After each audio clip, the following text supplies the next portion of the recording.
Saya hanya menambahkan, saya kira sastra ini bisa lah kita bikin semacam residensi itu, saya kira. Penulis Indonesia berada di Malaysia. Nanti penulis di Malaysia bisa di Indonesia, bisa dia milih di Banten, bisa milih dia di Lampung, begitu kan. Dengan difasilitasi dalam pengertian selama berada di lokal itu dia sudah dibantu oleh si panitia yang ada di sini. Saya kira nggak harus kayak kata Prof tadi, orang Indonesia menikahi Malaysia, atau nggak perlu. Residen aja. Residen ya, oke residen, Ya, residen. Oke. Barangkali Gaksa bisa bikin acara itu, Rois. Apa tuh? Barangkali Gaksa bikin ini program residensi seperti Bang Isbedi, residensi penulis. Iya. Saya juga Taufik Ismail misalnya di rumah puisi Taufik Ismail kan di Padang itu Sumatera Barat. Lebih asik. Saya rasa apa yang kita wujudkan di Banten, Rumah Sastra ASEAN itu suatu proyek yang sangat bagus. Kita membelanjakan begitu banyak uang, RM100.000 untuk membeli rumah itu. Dan disebabkan oleh COVID. Dilakukan kan sebetulnya residen ya dengan apa yang buku dengan tempo segala macam kan yang mereka berada di Belanda, kemudian residensi Australia itu kan residen juga kan sebetulnya kan. Ya. Kalau kita barangkali kalau sudah tidak ada COVID ini, kita boleh berinteraksi dengan lebih baik. Dan barangkali kita boleh juga ada rumah sastra ASEAN di Kuala Lumpur, di Brunei, begitu ya. Betul. Ya. Kalau saya di Lampung ada Lamban Sastra. Lamban itu sebetulnya rumah juga. Hanya bahasa Lampung, Lamban itu adalah rumah sebetulnya.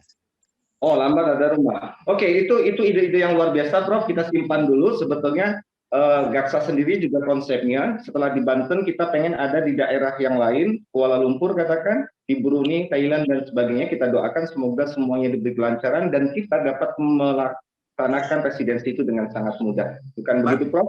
Barangkali saya patut bagi tahu bahwa kita ada saudara kembali dari Bali, sebab kita ada buat Gaksa Bali sekarang. Silakan, Abang Ibnu bin Has sendiri.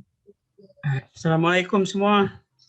Waalaikumsalam. Selamat malam.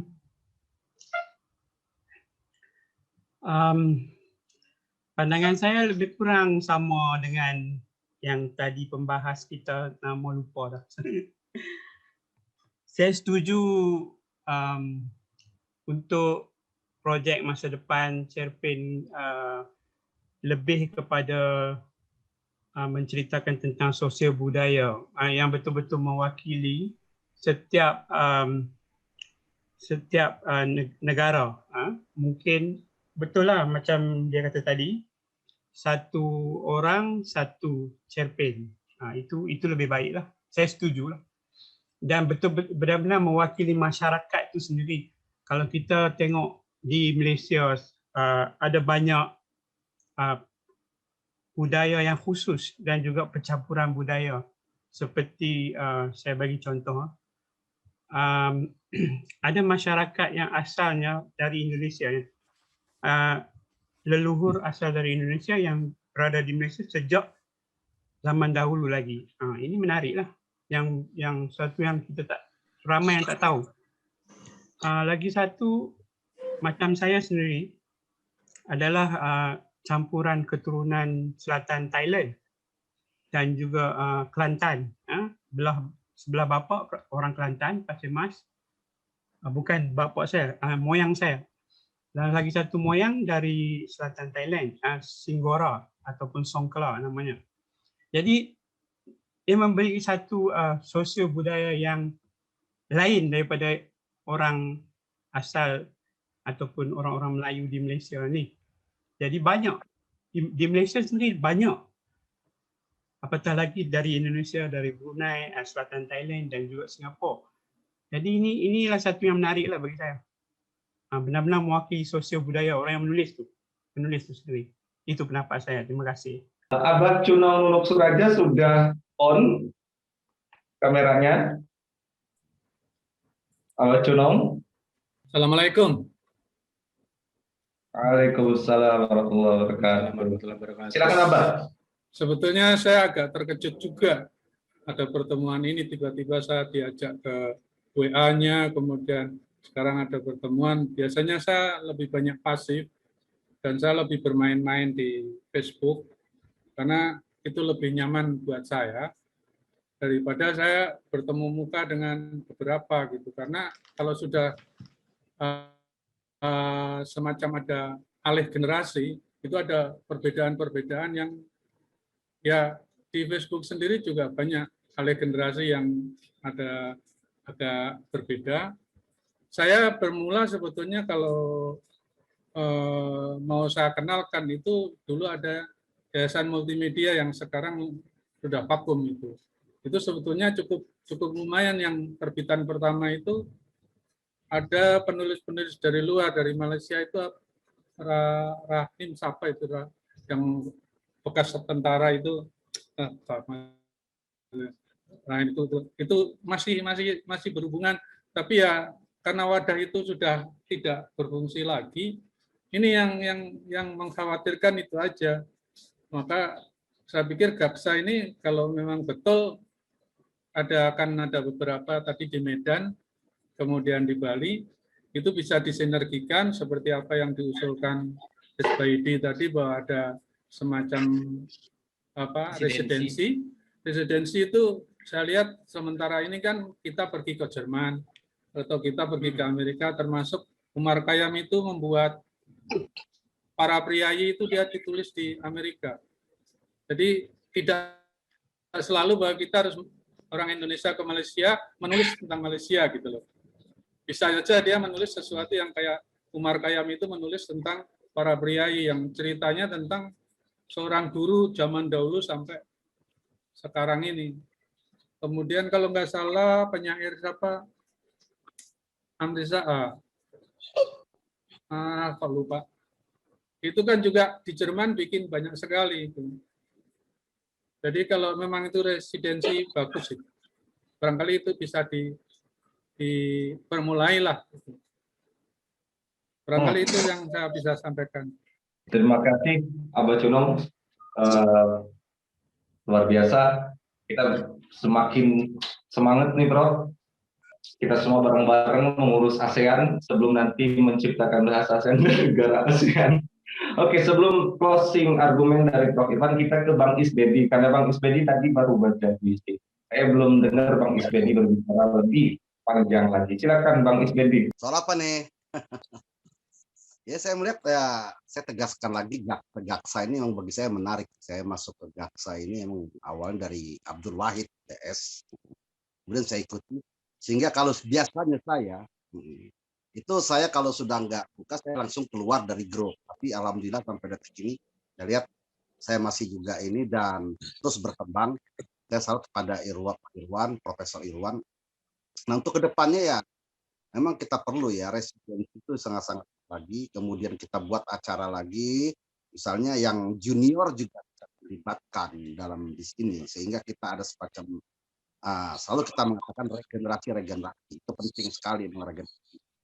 Kemudian yang ketiga juga kita di sini saya kira banyak ahli-ahli sastra ya, kalau saya memang pelaku sastra, kita bisa bikin macam workshop, misalnya workshop tentang penulisan sastra kepada si teman-teman kita yang di bawah kita junior.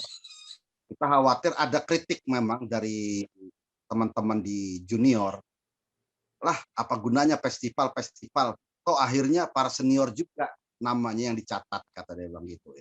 Padahal sebetulnya festival itu kan hanya sebuah kawah aja kan, kawah Chandra Dinata kan. Selebihnya dia sendiri yang berjuang sebetulnya, berjuang ke media massa, berjuang kemana supaya karya dia diterbitkan. Mungkin terakhir kayak cakap sedikit lah.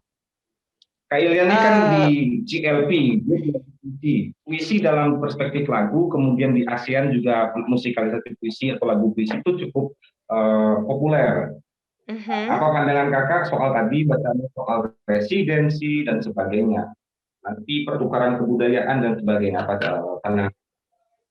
Okey, soal residensi, perlu ada residensi penulis, memang kita sangat menyokong, dan pada pendapat saya perlu ada di Kuala Lumpur perlu diusahakan.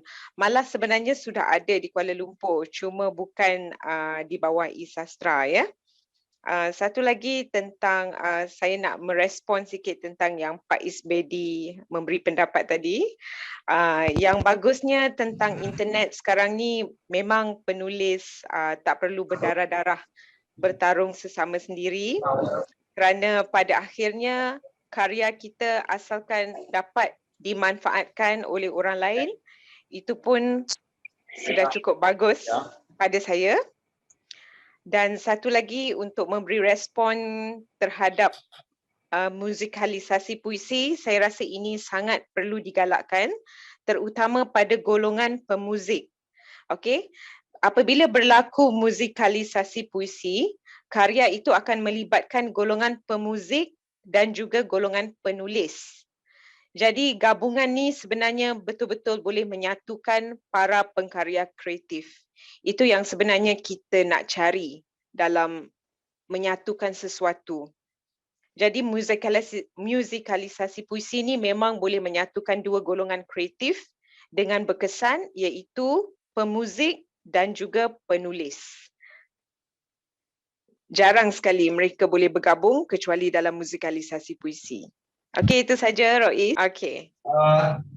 Sampai kita pada ujung acara, tentu obrolan tidak akan pernah selesai karena kesusastraan kita sangat luas pembahasannya, termasuk sastra Indonesia, sastra Malaysia, sastra Thailand, sastra Brunei, sastra Singapura. Itu adalah PR yang luar biasa untuk kita bersama-sama. Yang penting kita bareng-bareng terus bersama membangun cita-cita ini, bersama kita mewujudkannya, ide-ide kita, dan menjalankan ide-ide itu. Prof. Irwan Abu Bakar, sebagai penutup wacana obrolan kita kali ini, silakan apa yang dilakukan. Terima kasih Rois. Saya juga ucapkan terima kasih kepada semua peserta yang menyertai perjumpaan pada malam ini. Saya rasa budaya seperti ini perlu kita teruskan sebab ini satu budaya baru. Bertemu di portal, bertemu di secara internet begini, ini adalah satu cara hidup baru. Dan ini bukan kita adakan sepatutnya bukan hanya kerana COVID, tetapi ini sudah merupakan budaya baru. Dan saya melihat sastra itu pun sekarang sudah berubah ciri-cirinya. Sastra baru, kita bercakap tentang generasi baru, penulis-penulis baru dan karya mereka juga baru. Puisi-puisi sekarang dan cerpen-cerpen sekarang tidak sama dengan puisi-puisi dulu dan cerpen-cerpen dulu. Begitu juga tentang media. Apabila kita sudah tidak berkarya di media cetak, kita berkarya di portal-portal, format karya kita itu pun berbeza. Tidak ada lagi hanya teks hitam di atas kertas putih. Kita benar-benar mewujudkan suatu bentuk karya sastra yang baru. Itu yang dicita-citakan oleh generasi saya dulu sejak tahun 2002. Misalnya kalau kita menulis saja, kita tidak lagi menulis teks. Sekarang kita tambah gambar, sepatutnya kita tambah animasi dan sebagainya. So, untuk mempromosikan sastra dalam kalangan generasi baru, kita perlu wujudkan satu sastra yang baru. Bukan lagi sebuah puisi dengan beberapa patah perkataan. Kita mau lihat perkataan yang melompat-lompat. Kalau berlari itu, perkataan berlari itu akan bergerak-bergerak begitu. Itu yang kita katakan bahawa sastra baru. Dan ini sepatutnya yang kita tujukan. Terutama sekali bagi generasi muda, bahawa kita perlu mengintegrasikan pembangunan sains, pembangunan medium persembahan itu ke dalam karya-karya puisi kita. Kalau tak, karya puisi kita akan tinggal begitu saja. Teks di atas, background yang biasa. Usaha yang lebih perlu kita jalankan. Itu saya rasa gerakan baru yang patut dilalui oleh generasi-generasi muda. Dan kita dapati sekarang generasi muda juga mungkin mereka tidak berminat dengan puisi-puisi yang high class, yang kita anggap high class pada masa dulu. Orang sekarang menulis puisi yang lebih terbuka, lebih mudah difahami. So perubahan-perubahan terhadap perubahan sikap terhadap karya sastra itu sendiri kita mesti fahami dan kita mesti hormati. Itu saja yang dapat saya sampaikan.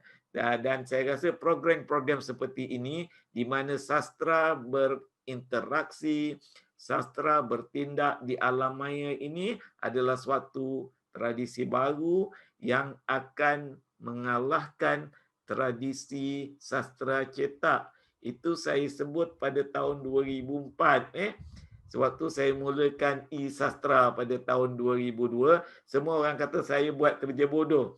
Tapi apabila Dewan Sastra, majalah hebat sastra, menginterview saya pada tahun 2004, saya kata sastra cetak akan mati disebabkan oleh sastra di internet. Dan itu yang berlaku sekarang. Majalah-majalah di Malaysia pun dibagi percuma sebab orang lebih berminat untuk berkarya di alam cyber, aksesnya lebih baik dan perkembangannya lebih baik. So kita patut bergerak ke arah itu. Dan saya harap Gaksa juga akan dapat bergerak ke arah yang sama walaupun kita masih menghasilkan buku-buku. Itu pun suatu tradisi yang harus kita teruskan.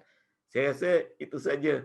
Dan saya ucapkan terima kasih kepada, saya rasa sokongan terhadap Gaksa sangat bagus dan usaha Rois dan rakan-rakannya dari Banten sangat diapresiasi itu. Sangat bagus apa yang mereka buat. Terima kasih. Terima kasih Prof, luar biasa. Akhirnya kita sampai pada ujung pertemuan. Kita akan bertemu lagi pada momen berikutnya, membicarakan hal yang lain dengan pembicara yang mungkin juga berbeda. Saya harap teman-teman di sini tetap mau diajak menjadi pembicara, ikut gabung dalam obrolan, memberikan ide-ide. Kami dari penyelenggara mohon maaf jika ada kekurangan dan sebagainya.